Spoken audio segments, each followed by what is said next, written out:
Alors, je reprends le cours. Désolé pour ce matin et la vidéo de ne pas l'avoir mise plus tôt, mais à Sainte-Louise, il y a eu pas mal de petits soucis dans les différentes salles en informatique.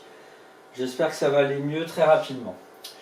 Donc, à la dernière séance, on avait vu la section d'un parallélépipède rectangle, comme une plaquette de beurre, parallèlement à une de ses faces, devant, et puis là on l'avait sectionné parallèlement à la face du dessous, ça aurait pu être aussi la face du dessus.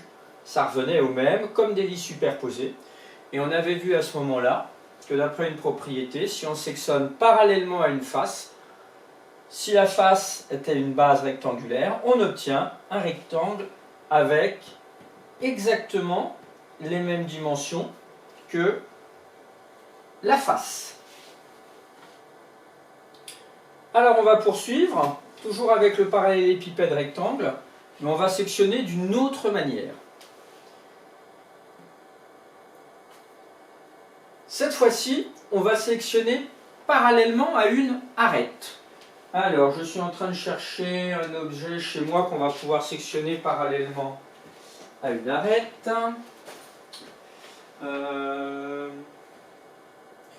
Qu'est-ce que je vais prendre?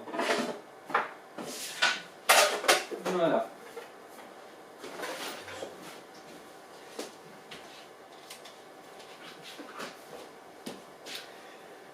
Donc voilà un parallélépipède rectangle, ou quasiment, on va l'assimiler à un parallélépipède rectangle, donc une boîte, et de quoi couper.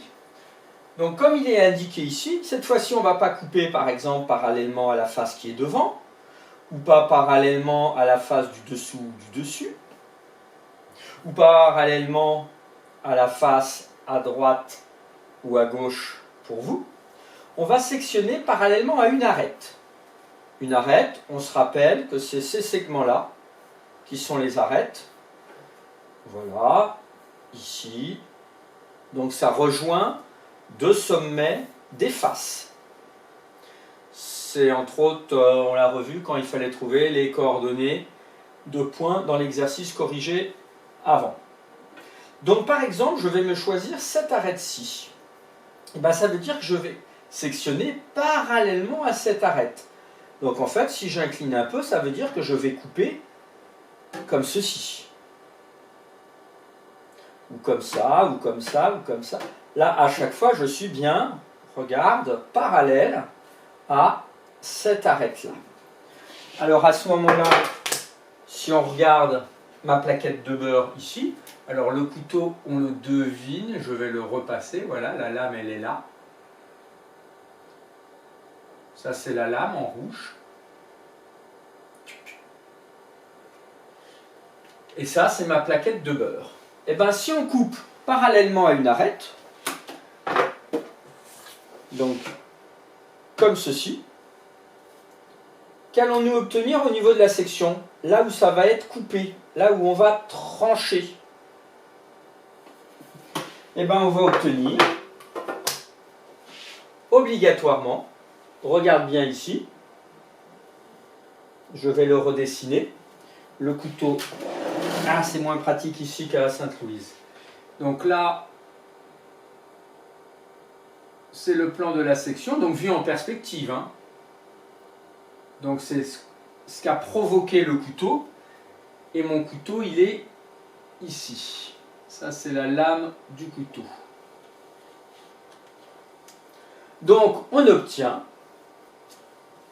un rectangle, mais un rectangle dont deux des côtés, ici et là, ça va avoir exactement la même longueur que l'arête. Regarde bien si je reprends ma boîte. Là on a notre fameuse arête. Elle a une certaine longueur, donc si je coupe ici, et ben, quand je vais l'écarter, je vais obtenir un rectangle dont deux côtés auront exactement la même mesure que ceci. Je suis en train de réfléchir si j'ai pas quelque chose de mieux à vous montrer.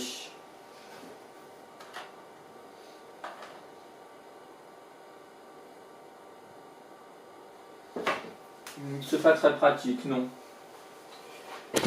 Oups, j'ai bougé la caméra, pardon. Décidément, c'est beaucoup mieux à Sainte-Louise. Voilà, donc je te laisse recopier ça, tu mets sur pause et après on va faire le dessin comme on l'a vu pour avant. Alors maintenant on va passer au dessin. Donc même chose avec le quadrillage, comme hier, tu te traces un parallélépipède rectangle.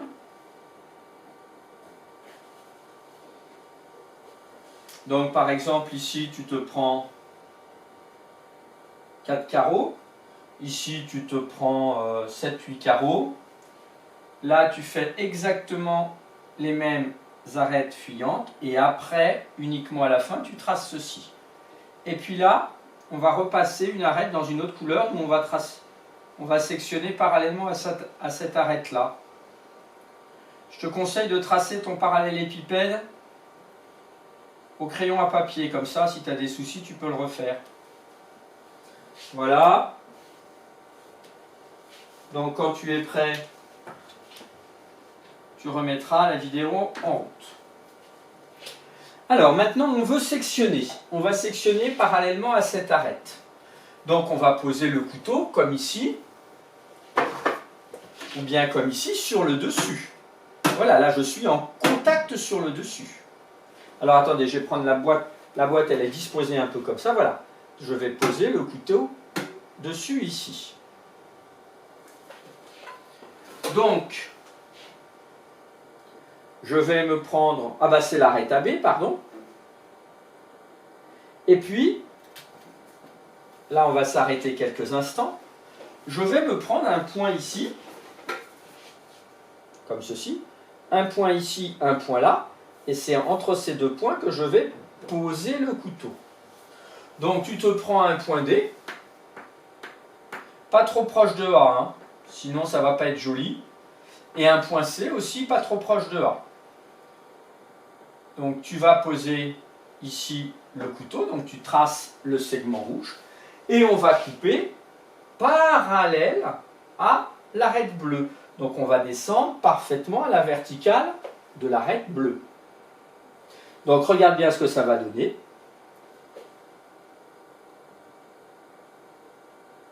Voilà. Donc ça veut dire que là, tu vas descendre parallèlement à cette arête-là. Et du point C, tu vas descendre en F parallèlement à l'arête B. Alors un conseil, tu regardes la distance qui est ici, entre A et D. Et c'est la même, bien sûr, entre B et E. Ça te permet de placer le point E. Donc là, par exemple, si tu as pris D qui était au milieu, là, tu prends E qui est au milieu. Là, si tu as pris 2 carreaux, ici, tu dois aussi avoir 2 carreaux. Puis, tu traces le segment CF et DE. Et après, en pointillé, attention, on est derrière l'arête bleue. Hein. Donc, s'il le faut, tu arrêtes. Le rouge, là, en pointillé, ne doit pas passer par-dessus l'arête AB. Ça doit être derrière. Mets sur mode pause et refais-le tranquillement. Bien, puis après,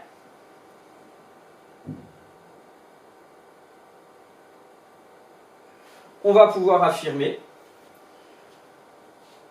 qu'on a un triangle CDEF tel que CF, j'ai mis un codage, à la même longueur que DE, c'est normal, c'est un rectangle, les deux côtés opposés en même mesure, mais ça a la même mesure aussi que l'arête qui nous a intéressé AB.